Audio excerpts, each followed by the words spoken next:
If a little green is good, more is even better. Now, back to Green is Good with John Shigarian and Mike Brady.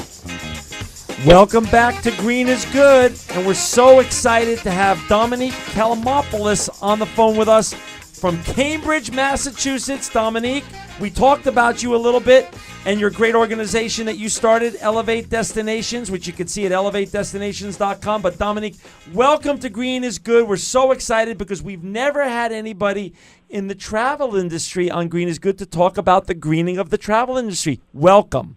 Thank you so much. I'm happy to be here. When did you start this wonderful company of yours, and why did you start this? Well, Elevate Destinations started about 5 years ago, and we started it really, I was traveling a lot at the time. I was working with a lot of international nonprofits, visiting a lot of communities around the world, and just seeing over and over again what the need was in these communities for travelers to give back to them. So for me, it really doesn't make any sense to travel if you're not giving back. You're visiting a foreign country, you're visiting new communities, it's supposed to be an exchange. So really, it just is an idea that just kind of surfaced in my own mind, and we were a little ahead of the green curve. So we were well positioned when travel began to go green a couple of years later. Typically, that's called visionary when you're a little bit ahead of the curve. So you were a green visionary in the travel vertical.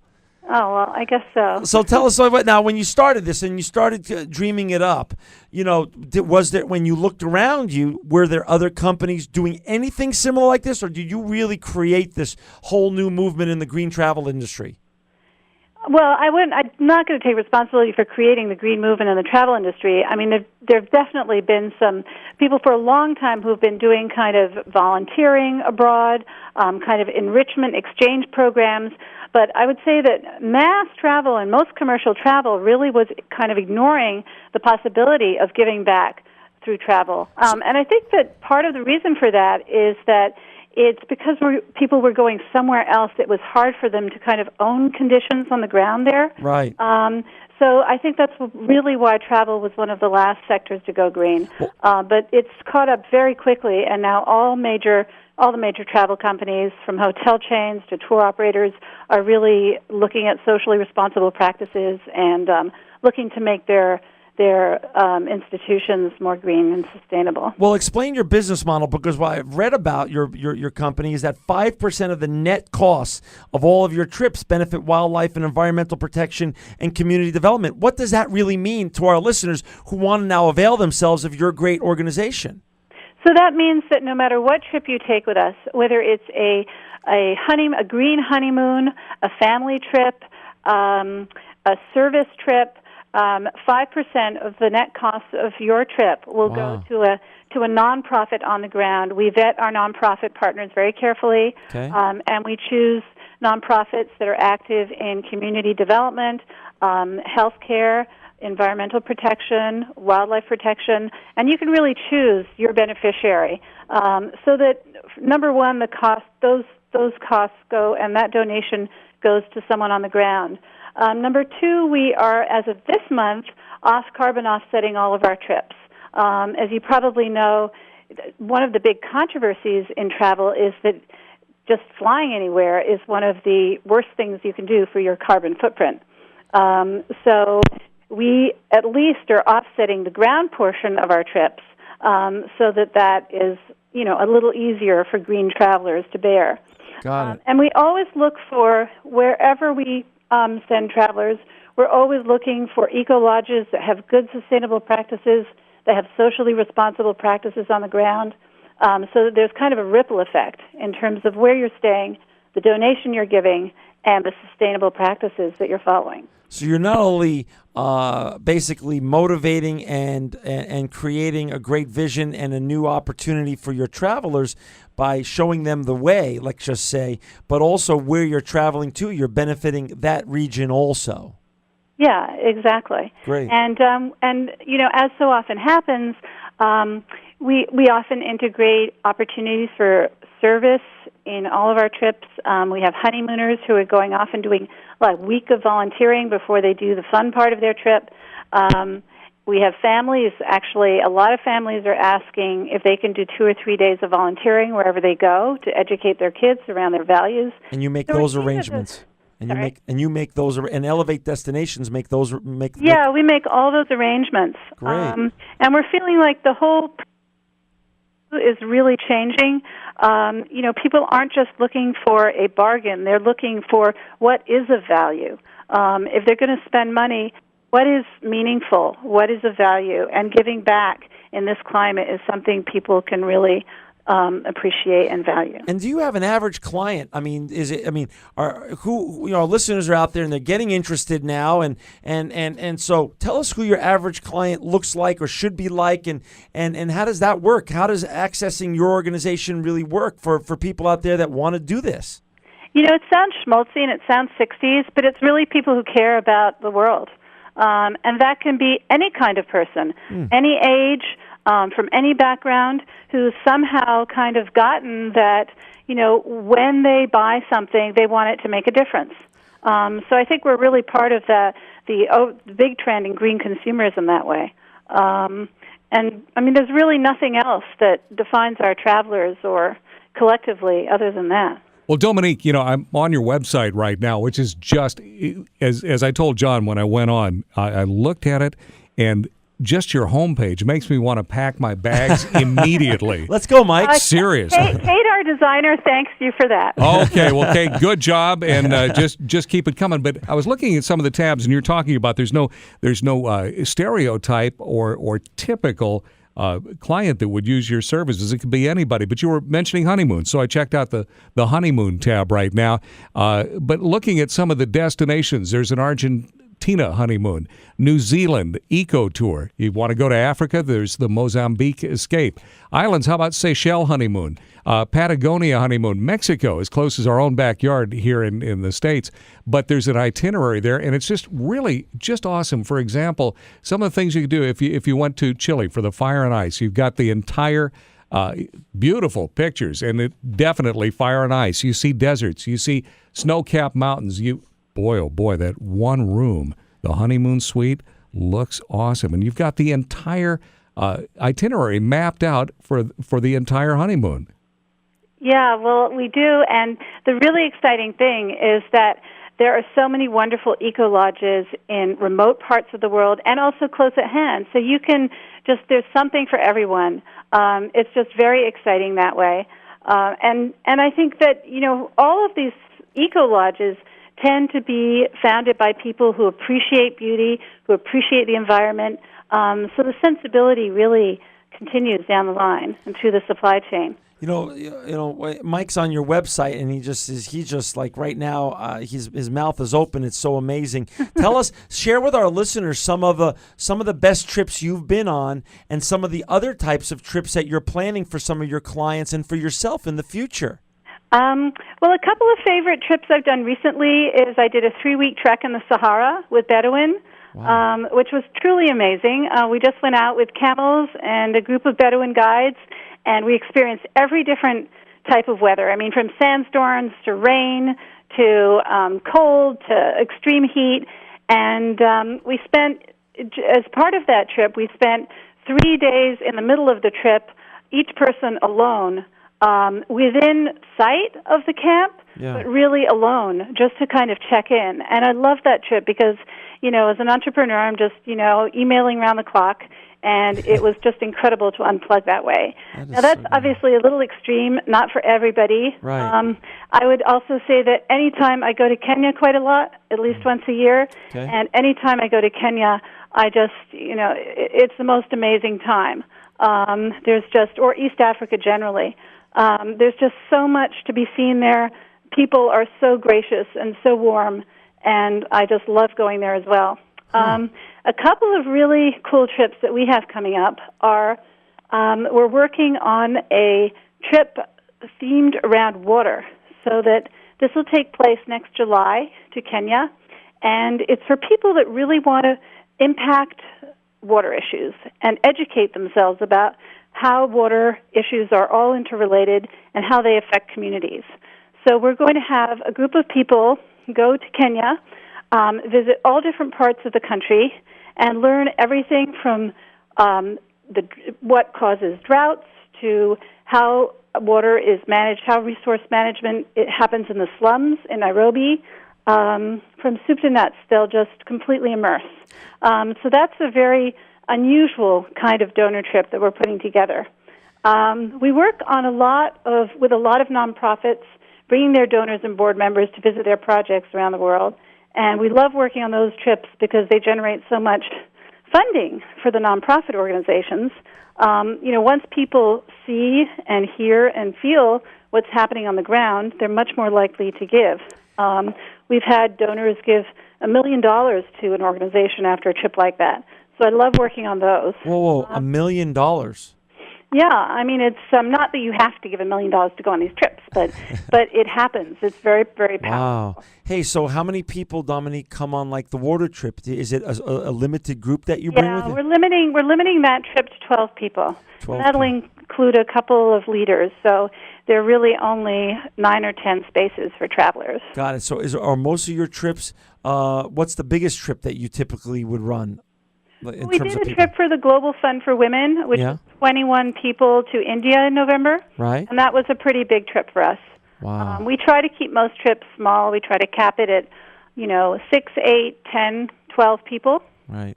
But most of our travel is customized. We don't do a lot of set date departures unless we're doing a trip for an organization. Dominique, I've looked for vacations, and I'm sure a lot of our listeners have before, and you plan them and you go on these travel sites, and digging deeper and drilling down into your amazing website, elevatedestination.com. I mean, I'm looking right now, for example, the Body and Soul Safari, and there it is. It's limited to 12 people. And looking at the price, for example, what you have here, it says the entire package, the cost is $5,000. So that is well within line of any other travel program. But looking through your website right now, and if our listeners are following along right now on their laptops or whatever, you come to see that this is indeed something very special. This is about the full travel experience for someone who wants to do more than just go take a bunch of pictures, buy some T-shirts, and brag to their friends about the places they've been.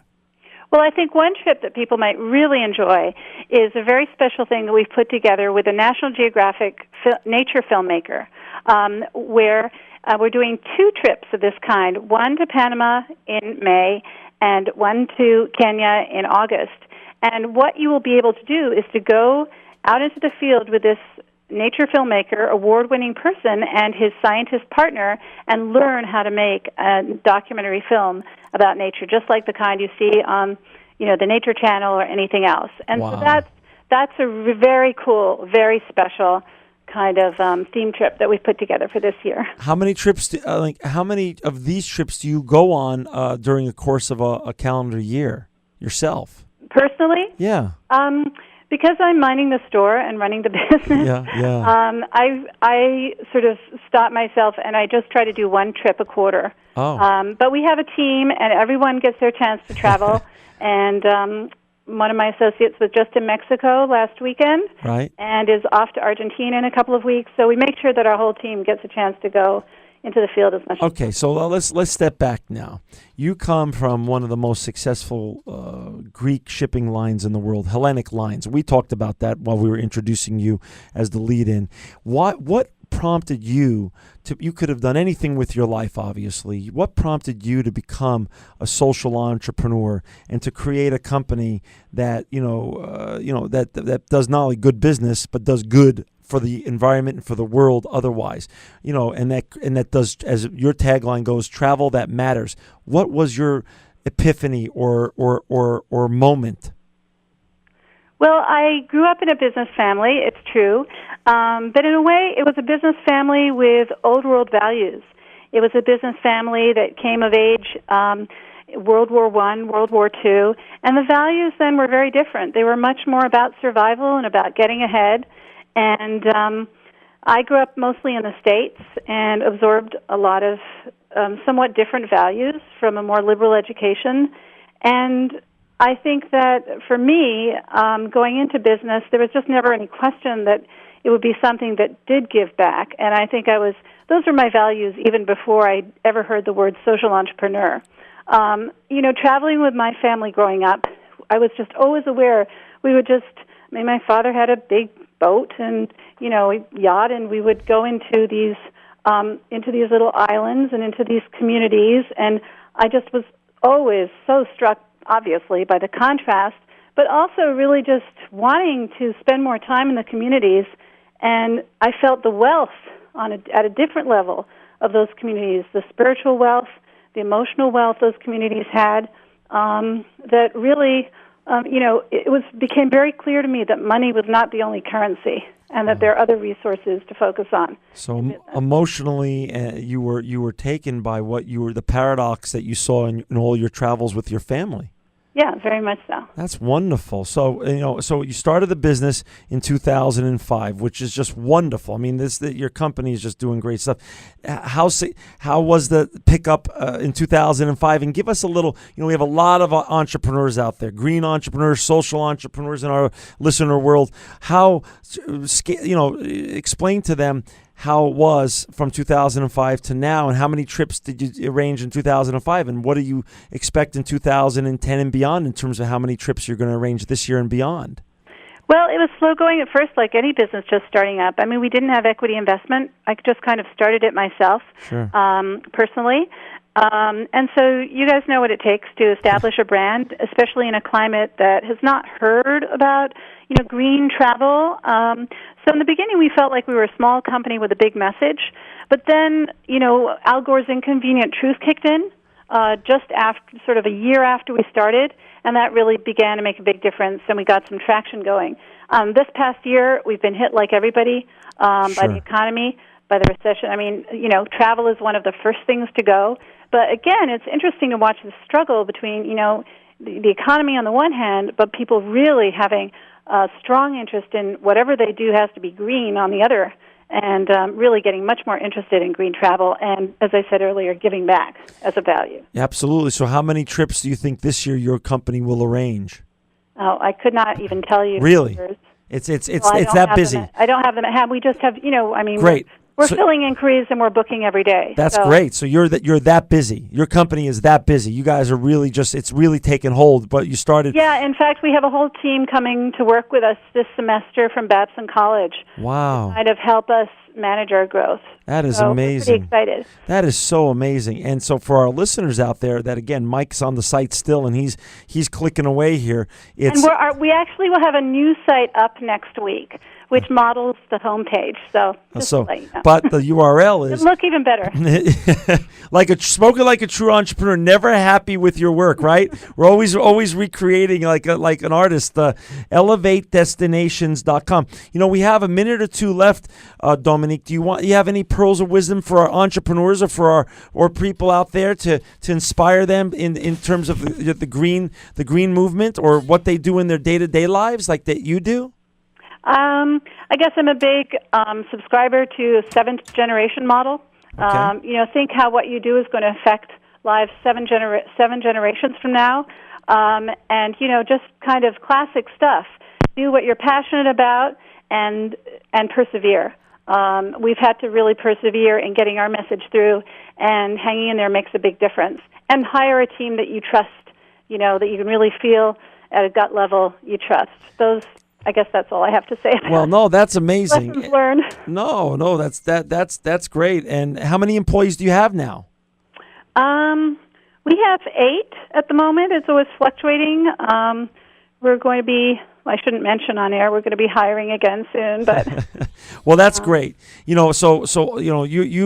are definitely, a treasure to have on our show, because we love having not only green entrepreneurs, but people who not only talk the talk, but truly walk the walk like you are. And for those who want to go to Dominique's website and give her business, we ask you to do so. ElevateDestinations.com. It's a wonderful website, and as Dominique says, it's getting better. And now you have a chance to go on some wonderful travels and touch places in the earth that you wouldn't necessarily have a chance to go to. Dominique, one last question for you. If you could go anywhere on the planet today, anywhere that you haven't been before, where would you go? Antarctica's next before it disappears. There you go. Antarctica. And Dominique Callimanopulos, we're so honored, Mike and I, to have you on today. Thank you guys so much. I mean, it's just fantastic what you're doing for the sustainable and green community. So thank you so much for having me. Well, just so you know, you are living proof that green is good.